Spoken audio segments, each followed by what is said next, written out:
আচ্ছা, আরেকটু অংশ দেখো। এই পয়েন্টে আমি যে ভোল্টেজ মেজার করি, voltage drop, so V, current I, R one, I এর মান হচ্ছে 2 অ্যাম্পিয়ার, আর ওয়ান এর মান হচ্ছে 2, সো টোটাল 4 ভোল্ট। তার মানে এই পয়েন্টে আমার টোটাল 4 ভোল্ট ড্রপ করতেছে।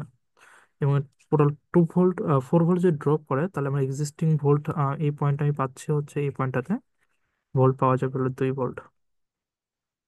আর এই 2 ভোল্টে যদি তোমার এই পয়েন্টটা আসতেছে, তার মানে এখান থেকে এই পয়েন্টের যে ভোল্টেজ যে পাবো সেটা হচ্ছে আমি 2 ভোল্ট পাচ্ছি। তার মানে এখানে যে আমার ইনপুট আসতেছে, ইনপুটটা আমার আসলে আসতেছে হলো 2 ভোল্ট, কারণ এই দুটো সে সমান্তরালে আছে। সমান্তরালে যেহেতু আমার ভোল্টেজ ড্রপ হচ্ছে না এখানে, কনস্ট্যান্ট আছে। তো 2 ভোল্টের জন্য আমি যেহেতু লজিক গেট ইউজ করতেছি, লজিক গেটে আমি 2 ভোল্টের জন্য আউটপুট পাবো, ইনপুট পাবো 1 1, আউটপুট পাবো 1। তার মানে ভোল্টেজের জন্য, ভোল্টেজের জন্য এখানে আউটপুট পাবো আমি 1। আর এই ওয়ানটা যদি এখানে আসতেছে, তখন এই ভোল্টেজটা এখানে আমার আবার কি ফেলে যাচ্ছে, 0। এটা আমি লজিক্যাল কথাবার্তা বলতেছি।